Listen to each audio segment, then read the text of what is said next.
Bienvenue dans cette nouvelle édition des Rencontres filmées d'Écoter, un format où nous donnons la parole aux enseignants, aux chercheurs, mais aussi aux acteurs engagés sur les questions de transition écologique. Avant de commencer, petite précision, Écoter Orvaux est non affilié à un quelconque parti politique, donc notre idée c'est uniquement de sensibiliser et d'informer les citoyens sans parti pris. Pour le thème du jour, c'est-à-dire le lien entre engagement politique et écologie, nous avons souhaité interviewer Louise Dalibert, donc c'est une enseignante-chercheuse en sciences politiques spécialisée dans les questions locales.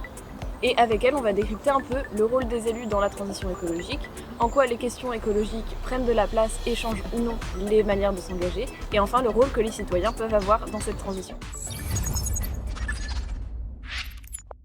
Bonjour Madame Dalibert, merci d'avoir accepté cette interview. Vous êtes maîtresse de conférence à l'Université catholique de l'Ouest et vous êtes spécialisée dans les trajectoires des élus, notamment élus locaux. Et donc c'est dans ce cadre qu'on vous interviewe aujourd'hui sur les questions de la transition écologique. Notre interview elle va se diviser en plusieurs parties. D'abord, on va avoir une partie sur la politique et la transition écologique au niveau des différents acteurs. Ensuite, on va voir un peu l'influence de l'écologie dans la sphère politique qui prend de plus en plus de place. Et enfin, on va voir le rôle de l'action citoyenne. Donc ma première question, elle sera un peu large. Comment est-ce que pour vous, les élus locaux perçoivent la transition écologique? Est-ce que c'est vraiment devenu un enjeu de premier plan? Ou est-ce que c'est plus quelque chose à mettre en valeur dans un cadre électoral, mais qui derrière est assez vite mis de côté? Évidemment, leur positionnement politique, certains revendiquent de ne pas traiter ces questions-là. En l'occurrence, il me semble que majoritairement, il y a quand même un consensus aujourd'hui, si on prend par exemple les grandes villes, à écologiser les agendas, comme on le dit, et on s'en est rendu compte très clairement lors de la campagne de 2020. Campagne un peu particulière du fait du Covid. On a fait une grande enquête sur les 14 grandes villes françaises avec une centaine de politistes, on a suivi les campagnes et c'est le premier constat de la campagne de 2020. L'écologisation des agendas, ça veut dire quoi? Ça veut dire que pour le coup, à toute tendance politique confondue, mais tout le monde est obligé d'en parler. Ce qui n'était pas le cas en 2014 par exemple. Et si on prend le cas nantais, c'est étonnant qu'une Laurence Garnier qui avait tout misé sur la sécurité en 2014 commence par son entrée en campagne, sa première conférence de presse portait sur les arbres. Donc voilà, pour donner une idée, moi j'avais suivi le cas nantais et on peut dire que clairement le centre de gravité a tourné autour de l'écologie, y compris à gauche, surtout à gauche, mais y compris dans la triangulation entre Nantes en commun, les écologistes et la liste socialiste de Johanna Roland. Est-ce que vous voyez quand même une différence générationnelle en fonction de l'âge des candidats? Ou est-ce qu'au final tout le monde est un peu obligé de s'y coller? Je pense que tout le monde est obligé de s'y coller parce que les âges, par exemple, c'est vrai qu'on a mis en avant l'arrivée de jeunes maires, et notamment écologistes, que ce soit Jeanne Barséguian à Strasbourg, Léonore Monconduit. Pour autant, un Pierre Urmic élu à Bordeaux, il n'est pas tout jeune. Pour autant, c'est son combat de l'écologie, il le portait déjà depuis des décennies. Donc je ne sais pas si on peut l'adosser à la génération. En tout cas, ce qui est sûr, c'est qu'aujourd'hui, quelle que soit la génération, on a un impératif qui tourne autour de ces questions-là. Les citoyens attendent des politiques qu'ils aient des réponses sur ces enjeux écologiques. Est-ce que du coup vous voyez une confrontation entre les élus locaux et les administrations qui peuvent du coup être plus rigides et avoir plus de mal à s'adapter à ce genre de thème? Je ne sais pas si les administrations sont nécessairement plus rigides dans le sens où on ne peut pas tellement différencier l'un de l'autre. On le voit quand il y a une alternance. Évidemment, la plupart du temps, on a un directeur général des services qui change également. Parce que finalement, politique et administration doivent travailler main dans la main et on le voit finalement quand un directeur général des services a porté une politique et que la politique de l'élu est désavouée, généralement il y a un turnover. Ça veut dire quoi? Ça veut dire que si bien sûr il n'y a pas un renouvellement complet des administrations, c'est le principe de l'administration, il y a des caps qui changent et la plupart du temps les administrations sont au contraire ceux qui vont travailler davantage, j'ai envie de dire, les dossiers de fond et pour préparer, anticiper une forme de planification écologique. Je pense que faut pas le voir comme une opposition, en tout cas pas entre administration et élus qui travaillent globalement bien ensemble, mais il me semble. S'il y a une opposition, peut-être davantage entre État et collectivité sur ces questions. finalement, quelle est la meilleure échelle aujourd'hui pour agir sur la question, sur les questions de transition écologique, le local, et en tout cas ceux qui font preuve de plus d'initiative. Pourquoi je dis cela? Parce que si il y a eu des volontés en ce sens au niveau national, et on le voit avec les COP, même à l'échelle internationale, c'est difficile d'impulser par le législateur des grandes évolutions. On l'a vu avec la conférence citoyenne pour le climat, qui pour le coup avait fixé des caps clairs et des propositions extrêmement concises, dont au final les plus ambitieuses ont été retirées. Pour autant, ces propositions ambitieuses, à mon sens, elles se font davantage à l'échelle locale qu'impulsées véritablement par l'État en tant que tel. Et du coup, comment on pourrait faire pour donner plus de pouvoir à ces échelles locales-là, pour qu'elles soient moins freinées, ou qu'elles aient plus le pouvoir d'initiative, justement?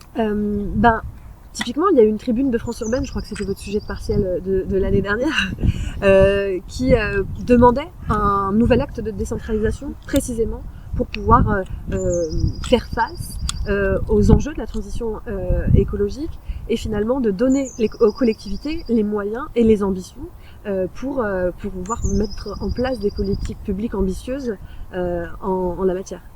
On a parlé tout à l'heure des élus principalement de gauche qui s'engageaient pour la transition. Est-ce que vous pensez qu'il y a une espèce de kidnapping politique de la part de la gauche des questions écologiques? Je pense pas, parce que sur ces questions-là, et par exemple, je vais faire un parallèle avec l'Allemagne, dans les Länder par exemple, on a vu des coalitions, par exemple, entre les Grünen et la CDU. C'est pas uniquement la gauche qui traite ces questions-là. Pour le coup, il y a malgré tout encore des différences entre droite et gauche sur ces questions-là. Et les municipales en sont toujours aussi un moment extrêmement important, ou les régionales, par ailleurs, ou les départementales. Pourquoi? Parce que typiquement, et c'est ce qui va se jouer à mon sens encore en 2026 ici, c'est la question de l'attractivité. Et là on le voit que finalement sur les listes de droite et centre droit, on a encore finalement ce prisme de la ville attractive, des grands projets, et finalement qui pose la question écologiste, qui ne la renie pas comme c'était le cas il y a plusieurs années, mais qui la pose à côté. Je pense que la différence aujourd'hui, c'est la question de est-ce que la question écologiste elle est transversale dans les politiques publiques. Et ça, on le trouve davantage à gauche qu'à droite. Même si, encore une fois, il y a des collectivités dirigées par la droite qui font preuve aussi de politiques ambitieuses. Mais si vous voulez, c'est toujours la question du paradigme global, en fait. Est-ce que l'écologie est un des items du programme de l'action publique, ou est-ce que c'est finalement quelque chose de transversal qui doit être interrogé dans toutes les politiques publiques, quel que soit le secteur, y compris la question de l'attractivité et les grands projets. Vous me faites un peu le lien avec ma prochaine question, mais du coup on entend souvent que l'écologie ça serait un sport de riches, et c'est vrai que la droite a justement tendance à beaucoup avancer cet argument-là pour justifier le fait qu'il n'y ait pas de politique écologique vraiment ambitieuse. Est-ce que du coup pour vous c'est possible d'allier cet impératif économique, notamment d'attractivité, et les enjeux écologiques?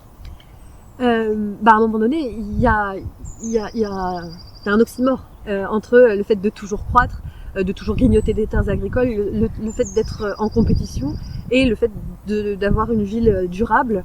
Et donc, à mon sens, c'est là où il y a achoppement. C'est finalement dans quelle mesure c'est le prisme même de l'aspect durable, de la résilience, je sais pas, le mot est à la mode, mais en tout cas de se dire peut-être qu'il faut arrêter de grossir, peut-être qu'il faut arrêter de se développer, en tout cas pas de se développer pour croître justement, pour l'étalement urbain qui continue, etc., pour finalement dire est-ce que la ville elle est durable et faire finalement des prospectives à 30, 40, 50 ans comme on le voit dans des plans de prospective de grandes agglomérations.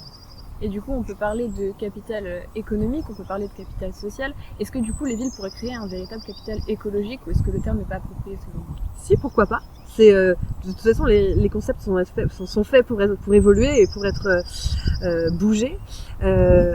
Encore une fois, l'écologie n'est pas quelque chose qui est un item de plus. C'est comment est-ce que c'est intégré dans l'ensemble des visions de l'action publique.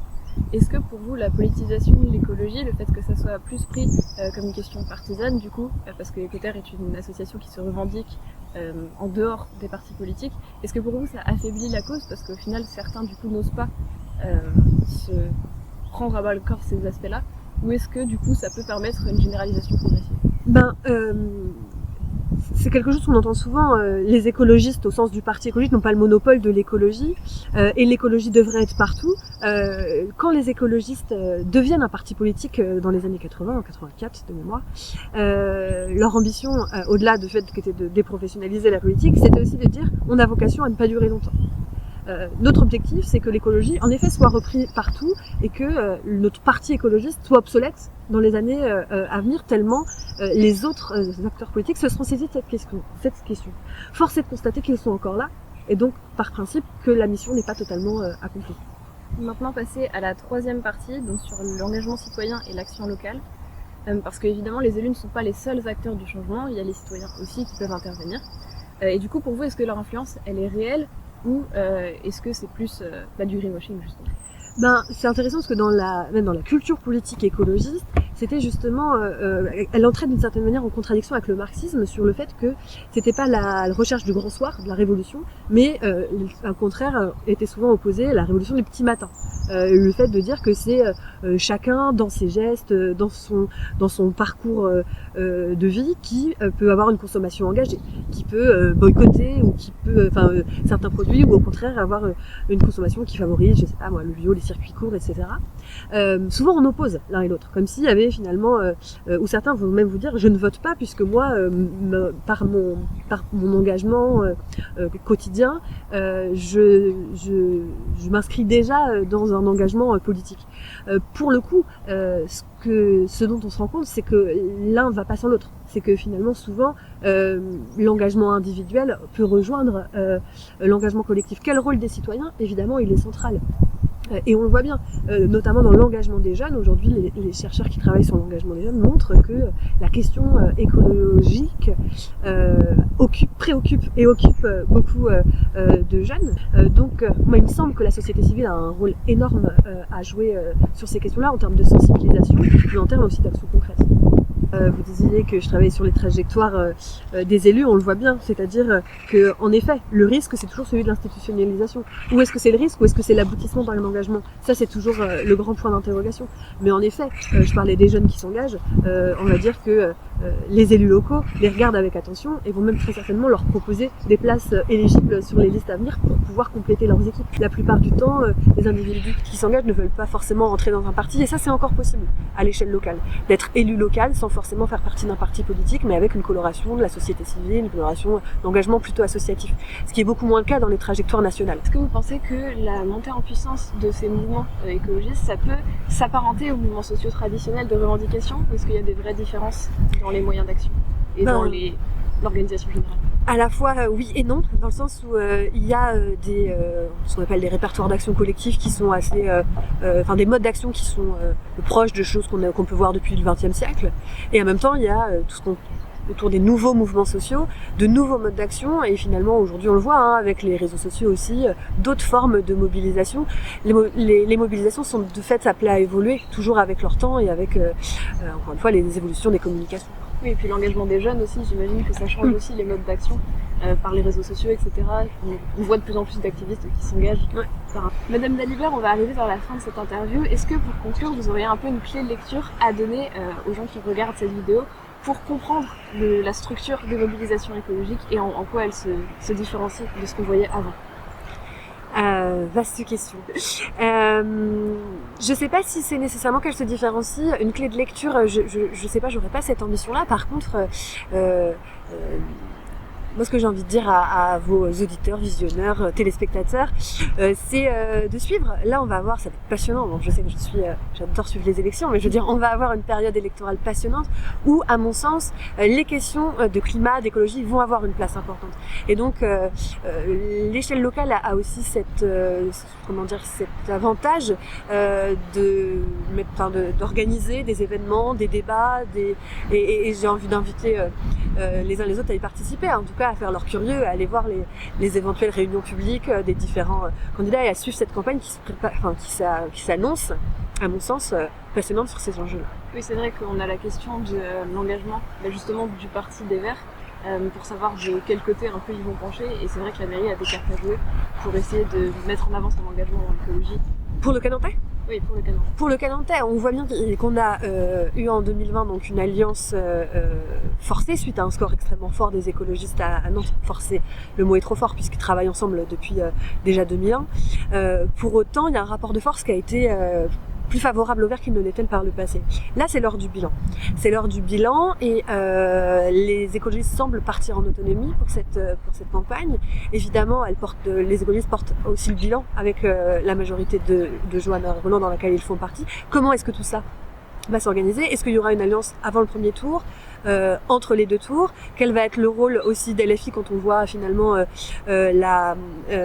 on va dire le mot d'ordre national de Jean-Luc Mélenchon d'envoyer des listes autonomes pour peser, pour compter, quel peut être le poids lors des municipales, et puis bien sûr la droite, qui pour une fois ne part pas désunie.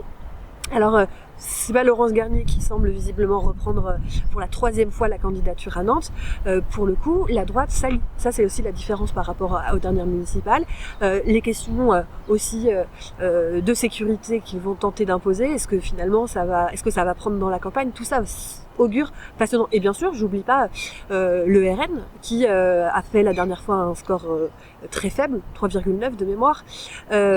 Peut-être qu'il n'en ira pas de la même manière lors de cette campagne. Est-ce que on va avoir une candidature RN qui va essayer d'imprimer? À suivre. Donc tout ça risque bien sûr d'être passionnant dans, on va dire c'est quoi, on est à 1 an des municipales.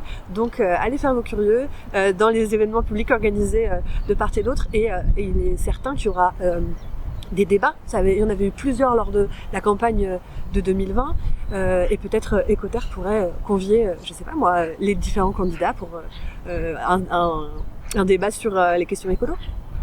Eh bien, merci beaucoup, Madame Dalibert. Merci à vous déjà d'avoir suivi ces rencontres filmées. On espère que cet échange aura apporté un peu de clarté dans la vision de l'enjeu écologique au niveau local principalement.